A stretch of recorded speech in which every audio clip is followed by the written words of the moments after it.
2007 সাল জানুয়ারি মাস। সেনাবাহিনীর হস্তক্ষেপে 1-11-এর সরকার দেশের রাজনীতিবিদ এবং ব্যবসায়ীদের তখন তাড়া করে ফিরছে গ্রেপ্তার আতঙ্ক।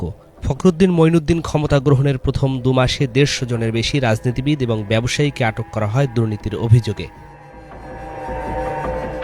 তখনই অনেকে অনুমান করেছিলেন তৎকালীন বিএনপির সিনিয়র যুগ্ম মহাসচিব তারেক রহমান যে কোনো সময় গ্রেপ্তার হতে পারেন। সব জল্পনা কল্পনার অবসান ঘটিয়ে 2007 সালের 7 মার্চ তারেক রহমানকে গ্রেপ্তার করা হয়। মাত্র মাস 6 আগেও রাজনীতিতে সাংগঠনিক দক্ষতার পাশাপাশি ছিল তার ব্যাপক জনপ্রিয়তা। গ্রেপ্তারের পর তাকে যেভাবে আদালতে উপস্থাপন করা হয়েছিল সেটি দেখে অনেকেই চমকে উঠেছিলেন।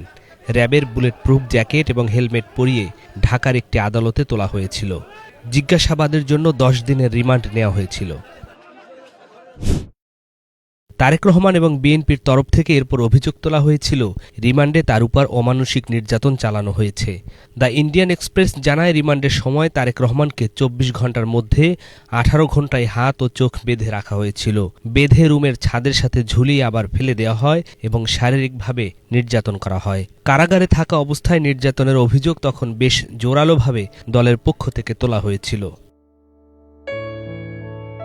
জেল থেকে যখন তারেক রহমান বের হন তখন তিনি প্রচণ্ড অসুস্থ ছিলেন, হাঁটতে পারছিলেন না। হুইল চেয়ার ছিল তার চলাচলের একমাত্র সম্বল। তার দল বিএনপি বলছে তারেক রহমানের জীবননাশের শঙ্কা দেখা দেয়। আমি শারীরিকভাবে নির্যাতিত হয়েছি, যেই নির্যাতনের চিহ্ন এখনো। 5 আগস্টের পর বিবিসি বাংলার সঙ্গে সাক্ষাৎকারে 1-11 সরকারের সময়ের মূল্যায়ন করতে গিয়ে তারেক রহমান বলেন, এক বাক্যে বা সংক্ষেপে বলতে হয় 1-11 সরকার ছিল একটি উদ্দেশ্যপ্রণোদিত, অসৎ উদ্দেশ্যপ্রণোদিত সরকার। আমরা দেখেছি সেই সরকার দেশের রাজনীতি ও গণতান্ত্রিক ভিত্তিকে ধীরে ধীরে গড়ে ওঠার মধ্যেই ভেঙে দিতে চেয়েছিল। তারা রাজনীতিকে বিরাজনীতিকরণ করতে চেয়েছিল এবং দেশের জনজীবনকে অন্ধকারের দিকে ঠেলে দিতে চেয়েছিল। তারেক রহমান গ্রেপ্তার হওয়ার প্রায় 6 মাস পর খালেদা জিয়া নিজেও আটক হন। অনেকে ধারণা করেছিলেন যে সরকারের সাথে সমঝোতা করে 2 ছেলেকে নিয়ে বেগম খালেদা জিয়া হয়তো দেশের বাইরে চলে যেতে পারেন। সকলের অনুমান ভুল প্রমাণিত হয়। সরকারের প্রবল চাপ উপেক্ষা করে কোনো দেশে না গিয়ে দেশেই থেকে যান বেগম খালেদা জিয়া। 2008 সালের শুরুর দিকেই অনেকটা পরিষ্কার হয়ে যায় সরকারের উপর আন্তর্জাতিক চাপ বাড়ছে, ফলে বছরের শেষ নাগাদ সাধারণ নির্বাচনের আয়োজন হচ্ছে। সব দলের অংশগ্রহণ প্রয়োজন। তখন থেকেই রাজনৈতিক দলগুলোর সাথে আলাপ আলোচনার প্রয়োজন অনুভব করে তত্ত্বাবধায়ক সরকার। সেনাবাহিনীর কর্মকর্তারা বিভিন্ন সময় সাব জেলে বেগম খালেদা জিয়ার সাথে বৈঠক করেন। বৈঠকের একমাত্র উদ্দেশ্য ছিল নির্বাচনে অংশ নিতে খালেদা জিয়াকে রাজি করানো। কিন্তু 2 ছেলে তারেক রহমান, আরাফাত রহমান কোকোর মুক্তি ছাড়া কোনো ধরনের আলোচনায় বসতে রাজি হলেন না বেগম খালেদা জিয়া।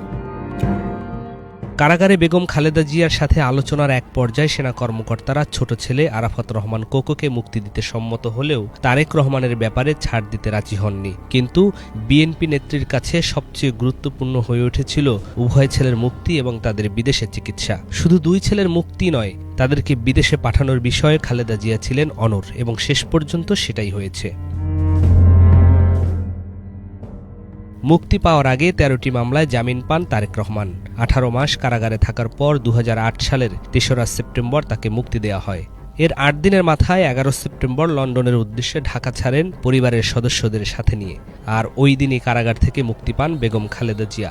মুক্তি পাওয়ার কিছু সময়ের মধ্যেই চিকিৎসাধীন ছেলেকে দেখতে পিজি হাসপাতালে যান খালেদা জিয়া। প্রায় 2 ঘন্টা ছেলের পাশে অবস্থান করেন তিনি।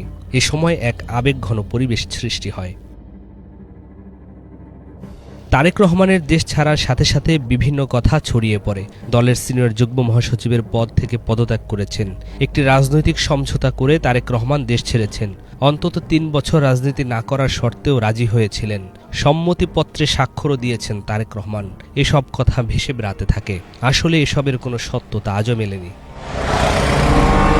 প্রয়াত ব্যারিস্টার মওদুদ আহমদের পর্যবেক্ষণ হচ্ছে বেগম খালেদা জিয়া বেশ ভালো করে বুঝেছিলেন যে তারেক রহমান যদি সেই মুহূর্তে মুক্তি না পান তাহলে আর কখনোই দেশ ছেড়ে যেতে পারবেন না। যে কোনো একটি মামলায় দণ্ডপ্রাপ্ত হলেই তার কারাবাস অনেক দীর্ঘ হতে পারত।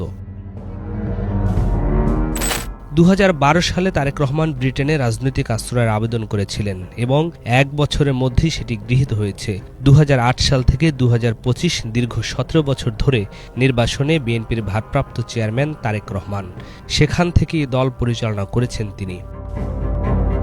তারেক রহমানের স্বদেশ প্রত্যাবর্তন কেবল একটি রাজনৈতিক দলের মধ্যেই সীমাবদ্ধ নয়, এটি আবেগ, প্রত্যাশা ও আশার প্রতীকে পরিণত হয়েছে। একজন রাজনৈতিক নেতার প্রবাস জীবন ও দেশে ফেরাকে কেন্দ্র করে এমন গণজাগরণ ও কৌতূহল বাংলাদেশের রাজনীতিতে খুব কমই দেখা গেছে।